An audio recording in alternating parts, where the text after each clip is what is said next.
ಒಂದು ಸುಂದರವಾದ ರಾತ್ರಿ ಆಕಾಶದಲ್ಲಿ ಪೂರ್ಣಚಂದ್ರನು ಪ್ರಕಾಶಿಸುತ್ತಿದ್ದನು. ಆ ಚಂದ್ರನ ಬೆಳಕು ಭೂಮಿಯನ್ನೆಲ್ಲ ಬೆಳ್ಳಿ ಬೆಳಕಿನಿಂದ ತುಂಬಿಸುತ್ತಿತ್ತು. ನಕ್ಷತ್ರಗಳ ನಡುವೆ ಚಂದ್ರನು ಮಿನುಗುತ್ತಾ ಕಾಣುತ್ತಿದ್ದನು. ಅದೇ ಸಮಯದಲ್ಲಿ ಧೈರ್ಯಶಾಲಿಯಾದ ಹನುಮಂತನು ಲಂಕೆ ನಗರದಲ್ಲಿ ಸುತ್ತಾಡುತ್ತಿದ್ದನು. ಅವನ ಮನಸ್ಸಿನಲ್ಲಿ ಒಂದೇ ಒಂದು ವಿಚಾರ: ಸೀತಾದೇವಿಯನ್ನು ಹುಡುಕಬೇಕು. ಚಂದ್ರನ ಬೆಳಕು ಲಂಕೆ ನಗರವನ್ನು ತುಂಬ ಸುಂದರವಾಗಿ ತೋರಿಸುತ್ತಿತ್ತು. ಅದು ಸಮುದ್ರದ ಮೇಲೆ ಬೀಳುವಾಗ ಸಮುದ್ರದ ಅಲೆಗಳು ಮಿನುಗುತ್ತಿದ್ದವು. ಸರೋವರಗಳಲ್ಲಿ ಕಮಲಗಳು ಚಂದ್ರನ ಬೆಳಕಿನಲ್ಲಿ ಅರಳಿದಂತೆ ಕಾಣುತ್ತಿದ್ದವು. ಹನುಮಂತನು ಆಕಾಶವನ್ನು ನೋಡಿದನು. ಆ ಚಂದ್ರನು ಬಂಗಾರದ ಅಲಂಕಾರ ಧರಿಸಿದ ಮಹಾರಾಜನಂತೆ ಪ್ರಕಾಶಿಸುತ್ತಿದ್ದನು. ಚಂದ್ರನ 16 ಕಲೆಗಳು ಪೂರ್ಣವಾಗಿದ್ದವು. ಆ ಸಮಯದಲ್ಲಿ ಲಂಕೆ ನಗರದಲ್ಲಿ ಹಲವು ಶಬ್ದಗಳು ಕೇಳಿಸುತ್ತಿದ್ದವು. ವೀಣೆಯ ಮಧುರ ಸಂಗೀತ ಕೇಳಿಸುತ್ತಿತ್ತು. ಕೆಲವರು ನಗುತ್ತಿದ್ದರು, ಕೆಲವರು ಹಾಡುತ್ತಿದ್ದರು. ಹನುಮಂತನು ಮೌನವಾಗಿ ಮನೆ ಮನೆಗೆ ಹೋಗಿ ನೋಡಲು ಆರಂಭಿಸಿದನು. ಕೆಲವು ಮನೆಗಳಲ್ಲಿ ರಾಕ್ಷಸರು ಮದ್ಯಪಾನ ಮಾಡಿ ನಿದ್ರಿಸುತ್ತಿದ್ದರು.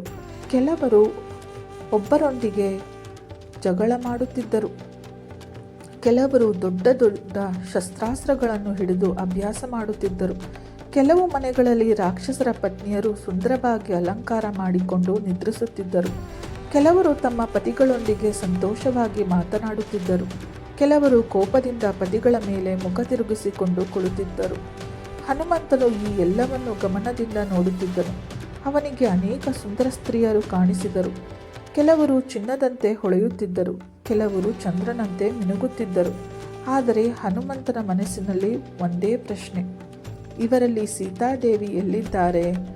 ಅವನು ಮತ್ತಷ್ಟು ಮನೆಗಳಿಗೆ ಹೋದನು, ಮತ್ತಷ್ಟು ಅರಮನೆಗಳಿಗೆ ಹೋದನು.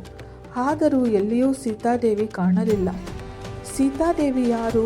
ಅವರು ಮಹಾಪಾತಿವ್ರತ್ಯ ಹೊಂದಿದವರು. ಅವರು ರಾಮನನ್ನು ಮಾತ್ರ ಮನಸ್ಸಿನಲ್ಲಿ ಇಟ್ಟುಕೊಂಡಿರುವವರು. ಅವರು ರಾಜಕುಲದಲ್ಲಿ ಬೆಳೆದ ಸಾತ್ವಿಕ ಮಹಿಳೆ. ಅವರು ಸದಾ ಧರ್ಮದ ಮಾರ್ಗದಲ್ಲೇ ನಡೆಯುವವರು.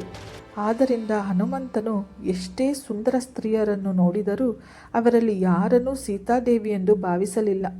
ಅವನಿಗೆ ತುಂಬ ದುಃಖವಾಯಿತು. ನಾನು ಎಲ್ಲೆಲ್ಲೂ ಹುಡುಕಿದೆ, ಆದರೆ ಸೀತಾದೇವಿ ಎಲ್ಲಿಯೂ ಕಾಣುತ್ತಿಲ್ಲ ಎಂದು ಹನುಮಂತನು ಯೋಚಿಸಿದನು.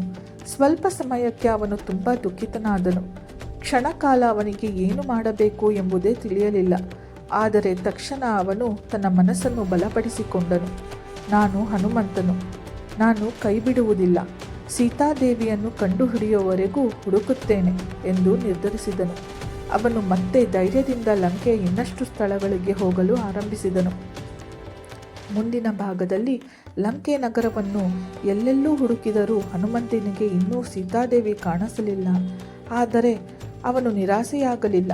ಸೀತಾದೇವಿ ಖಂಡಿತವಾಗಿ ಲಂಕೆಯಲ್ಲೇ ಇದ್ದಾರೆ, ನಾನು ಹುಡುಕುತ್ತಲೇ ಇರಬೇಕು ಎಂದು ಹನುಮಂತನು ತನ್ನ ಮನಸ್ಸನ್ನು ದೃಢಪಡಿಸಿಕೊಂಡು ಆ ರಾತ್ರಿ ಇನ್ನೂ ಗಾಢವಾಗುತ್ತಿದ್ದ ಲಂಕೆಯ ಅರಮನೆಗಳ, ತೋಟಗಳು ಮತ್ತು ರಹಸ್ಯಗಳ ಸ್ಥಳಗಳನ್ನು ಇನ್ನೂ ಅವನ ಮುಂದೆ ಉಳಿದಿದ್ದವು. ಹನುಮಂತನು ಈಗ ಇನ್ನೂ ನೋಡದ ಕೆಲವು ಸ್ಥಳಗಳ ಕಡೆಗೆ ಸಾಗಲು ನಿರ್ಧರಿಸಿದನು. ಅಲ್ಲಿ ಏನು ಇರುತ್ತದೆ? ಅಲ್ಲಿ ಸೀತಾದೇವಿಯ ಸುಳಿವು ಸಿಗುತ್ತದೆಯೇ? ಮುಂದಿನ ಎಪಿಸೋಡ್ನಲ್ಲಿ ಹನುಮಂತನ ಹುಡುಕಾಟ ಇನ್ನೂ ಆಳಕ್ಕೆ ಹೋಗುತ್ತದೆ. ಲಂಕೆಯ ಒಂದು ರಹಸ್ಯಮಯ ಸ್ಥಳ ಅವನ ಮುಂದೆ ತೆರೆದುಕೊಳ್ಳುತ್ತದೆ. ಆ ಸ್ಥಳದಲ್ಲಿ ಅವನು ಏನು ನೋಡುತ್ತಾನೆ? ಅದು ಸೀತಾದೇವಿಯ ಕಡೆಗೆ ಕರೆದೊಯ್ಯುವ ಸುಳಿವೆ? ಮುಂದಿನ ಎಪಿಸೋಡ್ನಲ್ಲಿ ಕೇಳೋಣ. ಜೈ ಶ್ರೀರಾಮ್.